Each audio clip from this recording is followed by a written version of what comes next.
Dando sequência ao nosso estudo do livro A Alma da Matéria, onde a doutora Marlene Nobre nos fala: qual a contribuição do Espiritismo na medicina? Deve-se copiar gente? Fabricar embriões humanos? Esse livro responde a essas e outras questões. E se você chegou a esse capítulo pela primeira vez, lembro que este capítulo já é um 11, há muitos capítulos antes que seria interessante começar por lá. Continuando. Corpo causal. No livro Nosso Lar, aprendemos que esse constituinte do perispírito é formado da roupa imunda tecida por nossas mãos nas experiências anteriores. Nosso Lar, capítulo 12.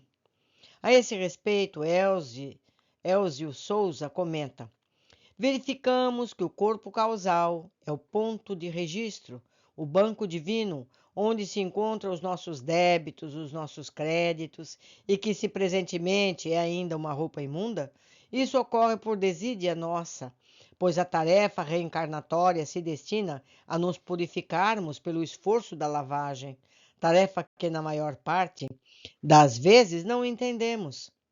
As explicações de o espírito Lísias, visitador dos serviços de saúde.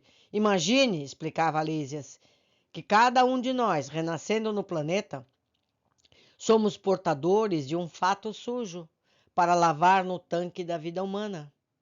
Essa roupa é o corpo causal, tecido por nossas mãos nas experiências anteriores. Os hindus denominavam-no Karanakosha, corpo causal, ou Anandamayokosha. Me perdoem sempre a pronúncia equivocada. Corpo de bem-aventurança. O corpo de luz, naturalmente, porque se reportam a ele quando devidamente depurado. Veja Saúde e Espiritismo.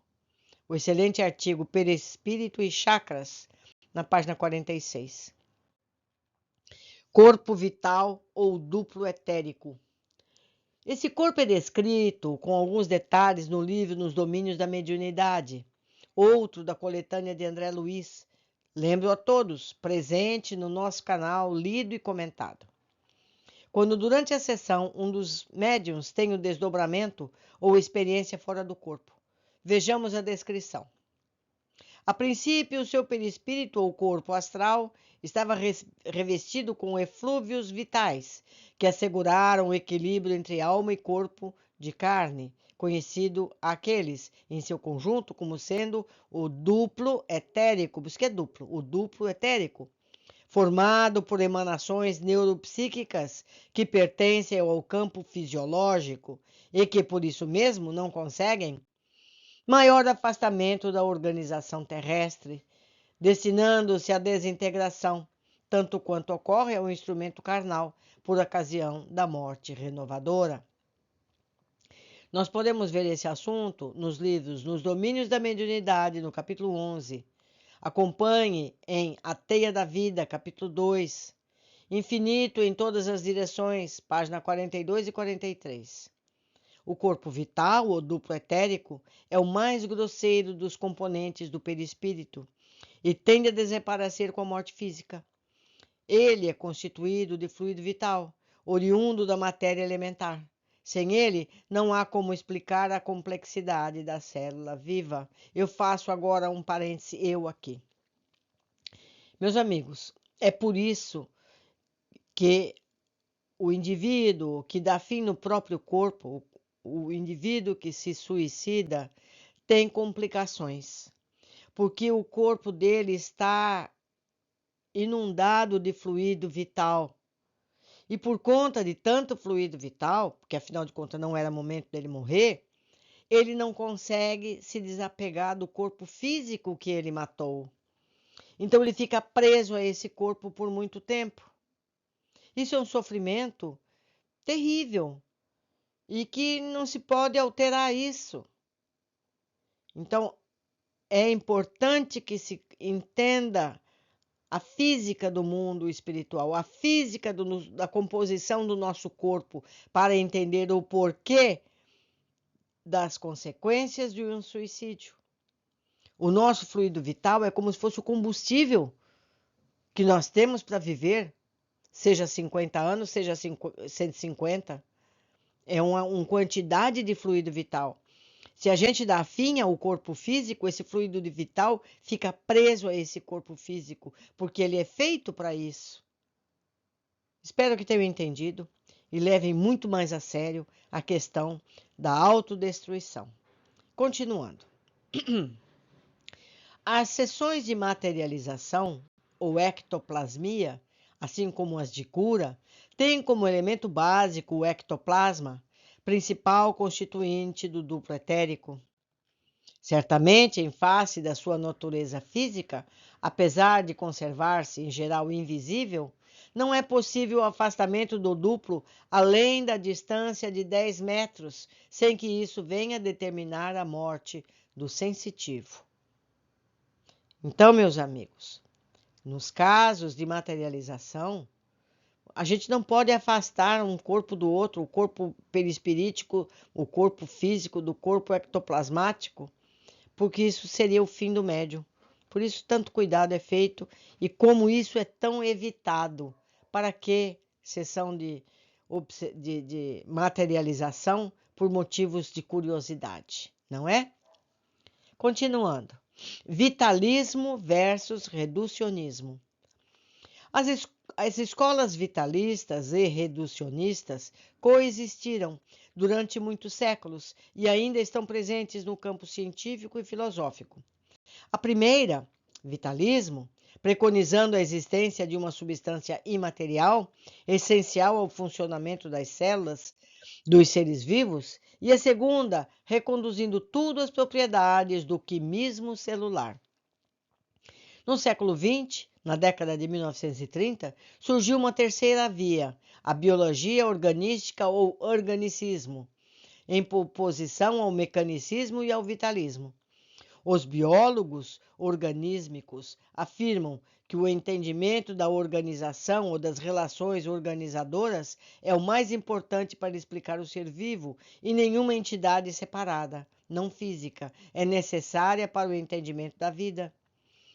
Isso está no livro Manipulações Genéticas, Introdução. Como eu já disse, todos esses títulos estarão descritos na bibliografia. A nosso ver, tanto a explicação dos organicistas quanto dos reducionistas são insatisfatórias. Embora a maioria dos cientistas esteja convicta de que a vida se restringe a um mero jogo de forças físico-químicas ou de arranjos organizadores, esses paradigmas ainda não deram respostas convincentes a muitas questões. Não se sabe, por exemplo, como surgiu a fotossíntese, a origem da ligação gene-proteína na célula, o desenvolvimento do embrião, a força responsável pela movimentação perpétua dos átomos, nem como uma lagarta se transforma em borboleta ou as aves orientam-se em suas migrações. Como é que essas pessoas explicam esses fatos? Não tem como. Já a explicação espírita é mais completa. O ilustre físico Friedman Dyson espanta-se, por exemplo, com o milagre da metamorfose da lagarta monarca, indagando como é possível a um cérebro de alguns milímetros como o dela poder andar e voar, com os elementos recém-formados da fase borboleta, e mais ainda, encontrar o caminho por meios de navegação desconhecidos, cobrindo distâncias de milhares de quilômetros entre Massachusetts, nos Estados Unidos, e o México. Como estão programados os seus padrões de comportamento? Primeiro dentro dos genes da lagarta, depois transferidos para os caminhos neurais da borboleta? Pergunta ele. São mistérios ainda inexplicáveis, mas que a biologia vai resolver, segundo espera. Isso pode ser visto em Manipulações Genéticas, no seu capítulo 2. As explicações espíritas sobre o assunto são racionais e facilmente compreendidas? As complicadas metamorfoses pelas quais passa a lagarta são de um ponto-chave: a atuação dos raios vitais ou ectoplasmáticos de que é constituída, como todos os outros seres vivos. A reconstrução dos tecidos tem a sua origem, pois, no duplo etérico, ou corpo vital, e a orientação segura da rota a seguir entre os Estados Unidos e o México é patrocinada pela glândula pineal, que obedece, por sua vez, o comando do princípio inteligente ou da alma. Isso pode ser visto no livro Nos Domínios da Mediunidade, em seu capítulo 2, ou Missionários da Luz, em seu capítulo 2 também. Para nós, fenômenos biológicos complexos e intricados, como esses, precisam ser explicados à luz dos campos estruturador da forma do perispírito para serem convincentes. Vejamos a seguir o resumo das pesquisas realizadas por ilustres neovitalistas do século XX que falam a favor da existência do corpo vital ou duplo etérico. Eu lembro mais uma vez a todos que gostam desses assuntos a leitura do livro O Perispírito e Suas Modelações, presente aqui no canal, lido por mim com muita alegria, para que todos vocês tenham essa possibilidade de conhecimento. Continuando. Campos eletrodinâmicos da vida. Harold Sexton Burr, pesquisador inglês, trabalhou com ovos de salamandra e descobriu, mesmo no ovo não fertilizado, a presença de campos eletrodinâmicos, que ele denominou life fields, já pré-estabelecidos em determinados pontos e regiões, sendo que, em muitos deles, mostravam-se mais ou menos intensos. Verificou-se assim que o modelo ou organização de qualquer sistema biológico é estabelecido por um complexo campo eletrodinâmico que é, em parte, determinado por seus componentes físico-químicos atômicos e que, em parte, determina o comportamento e orientação daqueles componentes. As experiências de R.S. Burr e seus colegas mostram que ao redor de todos os seres vivos, sejam eles bactérias, embriões, sementes, plantas, animais, podem registrar-se campos eletrodinâmicos, quase estáticos. Esses campos são campos vitais, life fields, que parecem estar implicados no crescimento, organização e desenvolvimento dos seres vivos. Estariam também no interior dos organismos vivos, tais como células, pedaços de nervos, etc. Nota 20 da segunda parte. Em 1935, o Dr. R.S. Burr e o Dr. F.S.C. Northrop publicaram na Quarterly Review of Biology 10, 322 e 333, um artigo intitulado The Electrodynamic Theory of Life, reproduzido em Mind Currents, volume 19, setembro-outubro de 62 do século passado. Depois de 72, foi publicado o livro de R.S. Burr, Blueprint of Mortality, citado por Hernando Guimarães Andrade, em Psiquântico, na primeira edição, nas páginas 113 e 117. Me perdoem sempre as pronúncias, ok? Vocês têm o texto aqui para ler e vão ter também a bibliografia completa na última apresentação dessa série. Campo biomagnético, CBM.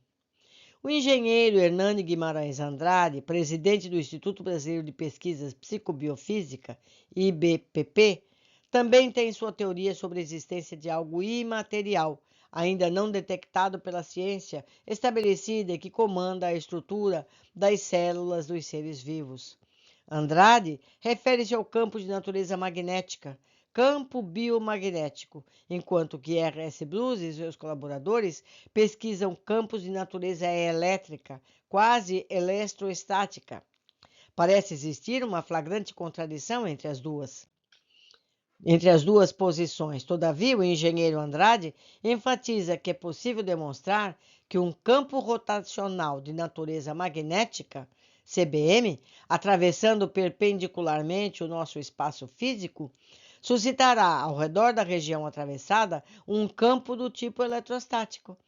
Ele considera, portanto, que as observações de Burr são uma confirmação da sua proposição acerca da correlação entre o CBM e os campos eletrodinâmicos ou eletrostáticos detectados nos seres vivos.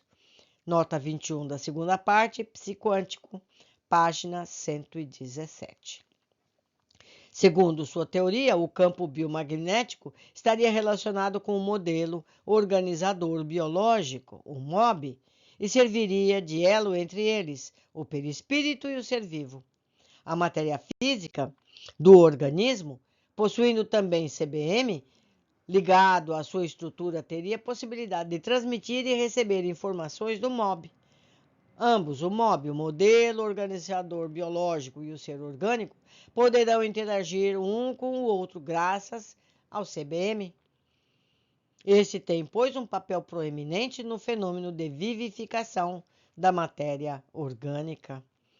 Em experiências realizadas no Instituto Brasileiro de Pesquisas Parapsicológicas, no PSILAB de Bauru, o engenheiro Andrade instalou o tensionador espacial magnético, aparelho de sua invenção, construído por seu filho, também engenheiro, Ricardo Godoy Andrade. Além de todos os acessórios necessários para pesquisar o CBM, contou também com outros colaboradores, entre os quais a bióloga Sônia Maria Marefiotti Gomes, especialista em bacteriologia, com cerca de 25 anos de experiência no Instituto Adolf Lutz, em São Paulo, cujo trabalho teve importância decisiva no sucesso das investigações.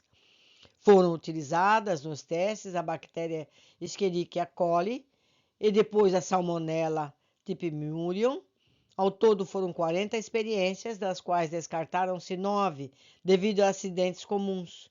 Todas as culturas foram, obviamente, submetidas às mesmas condições de temperatura, pressão e umidade. Os resultados dessas 31 experiências revelaram que as bactérias submetidas ao campo criado na Câmara de Campo de Compensados, CCC, do tensionador espacial magnético, sofreram uma aceleração em sua multiplicação, relativamente às bactérias que deixaram de ser influenciadas pelo referido campo. Quanto à probabilidade de ter ocorrido aceleração por outro acaso, foi considerado improvável diante da variação final total de crescimento das bactérias, P 0,0006. As pesquisas prosseguem ainda em busca da contraprova, que vai validar a primeira bateria de exames. As experiências do campo biomagnético valeram ao Dr. Andrade, em 1997, o primeiro prêmio científico da Associação Médico Espírita do Brasil, e o seu trabalho foi publicado no livro Saúde e Espiritismo. Veja Saúde e Espiritismo na sua primeira parte. Campos morfogenéticos. Hubert Sheldrake, e também um dos cientistas inconformados do nosso tempo, que tem se insurgido contra a desacralização da mecanização da natureza. Graduado em bioquímica pela Universidade de Cambridge, na Inglaterra, seu país de origem, e também formado em filosofia pela prestigiosa Universidade de Harvard, nos Estados Unidos, suas ideias e experimentos vêm ganhando espaço cada vez maior na mídia internacional. Brilhante e ao mesmo tempo rebelde em relação à aceitação do paradigma vigente, ele faz parte de um movimento científico conhecido como Gnose de Princeton. Esse grupo reúne físicos, químicos, astrônomos, matemáticos, biólogos, entre outros, que se preocupam em retomar a procura de Deus, seguindo os passos de Newton e Einstein, os dois maiores nomes da história da física. Em 1981, quando lançou seu primeiro livro, Uma Nova Ciência da Vida, criticando os pressupostos da biologia atual, acusando-a de mecanicista, reducionista, apresentou novos conceitos para explicar sua teoria, o de campos mórficos ou morfogenéticos, e o de ressonância mórfica. Os campos mórficos seriam estruturas energéticas, até agora desconhecidas, que organizam a vida, estruturas imateriais que dão formas às coisas do mundo.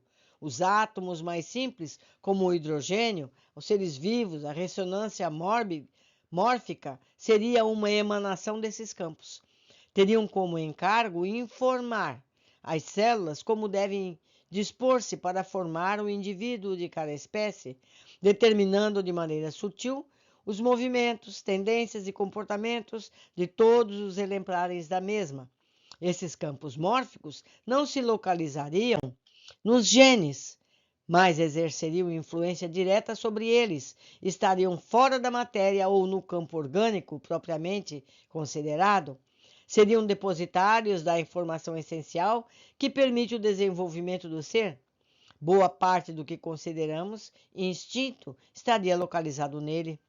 Assim, cada espécie mineral, vegetal ou animal teria o seu campo mórfico específico. Os espíritas entendem perfeitamente bem que esses campos mórficos ou morfogenéticos e a ressonância mórfica correspondem à estrutura do perispírito, corpo perispiritual, ou modelo organizador biológico, corpo sutil que envolve o espírito, que está presente também na obra do engenheiro Andrade. Para Sheldrake, com os campos mórficos, muitos fenômenos não compreendidos teriam explicação lógica, como o de comunicação entre pessoas e seus animais de estimação, o voo ordenado dos bandos de aves. Vejam em Seven Experiments That Could Change the World, página 21 a 58. Poderiam explicar, por exemplo, o fato de que muitos cães sabem, mesmo a centenas de quilômetros, quando seus donos resolvem voltar para casa, e também o fato de pessoas saberem que estão sendo observadas. Nesses campos mórficos estaria registrado o inconsciente coletivo de Jung. Segundo ainda sua teoria, a telepatia seria explicada pela existência deles, uma vez que o campo mórfico pode distender-se, mantendo em contato que permite a comunicação. A ressonância mórfica dá sentido a um aspecto conhecido e surpreende, não mais explicado pela ciência convencional, o fato de que, quando um grupo de indivíduos de uma espécie qualquer aprende algo novo, esse conhecimento passa logo a ser muito mais facilmente assimilado e integrado pelos demais membros dessa mesma espécie. Para o investigador, a ressonância mórfica seria a via mediante a qual o conhecimento transmite-se instantaneamente entre os mesmos da mesma espécie, e isso independentemente do espaço e de tempo. Tanto o campo mórfico quanto a ressonância aclarariam muitos fenômenos psicológicos, sociológicos e mesmo parapsicológicos, diante da atitude hostil de algumas pessoas contra seus livros e temas de investigação. Sheldrake conclui que ela deve ser a adesão delas pela filosofia materialista. Alguns cientistas confundem a ciência com a visão materialista do mundo e tratam o materialismo como se fosse uma religião. Outros adotaram os vícios que eles tantas vezes criticaram como próprios das religiões organizadas, como o dogmatismo, a obliteração mental. Tento trabalhar cientificamente, elaborando hipóteses e comprovando-as experimentalmente. Creio que é mais científico examinar um fenômeno com uma mente aberta do que com uma fechada a campos inteiros de investigação potencial por culpa dos preconceitos. Isso pode ser visto na revista Mas, AM, número 108. Vai estar lá na bibliografia. Nessa mesma entrevista à revista Mas, Alia, Sheldrake diz que seu trabalho se baseia na tradição da ciência holística, desenvolvida no século presente, sob a influência de filósofos como Alfred North Whitehead, mas reconhece que a sua primeira inspiração para pensar holisticamente aconteceu quando era estudante em Cambridge e leu os escritos do poeta cientista alemão Goethe, que há 200 anos compreendeu que a ciência mecanicista nos distanciava da experiência direta da natureza e levava a uma aproximação muito limitada do mundo natural. Graças a ele, viu a possibilidade de uma alternativa holística que, sendo científica, integrará nossa própria experiência com a compreensão racional. Os campos eletrodinâmicos da vida, de Harold Saxton Burr, o campo biomagnético de Hernani Guimarães Andrade, os campos mórficos de Rupert Sheldrake, são hipóteses científicas que propõem a existência de estruturas imateriais, energéticas, até agora desconhecidas, que organizam a vida, dão formas às coisas do mundo, dos átomos mais simples, como o hidrogênio, aos seres vivos. Esses pesquisadores têm protocolos de pesquisa muito bem fundamentados, que estão a merecer maior ressonância dentro do reduto dos cientistas que têm convicções diferentes. Eu sinto, meus amigos, que o texto está ficando mais denso. Espero que vocês não desanimem o estudo. Releiam, fica mais fácil quando lido várias vezes, ok? Hoje ficamos por aqui. Aguardo todos no capítulo seguinte.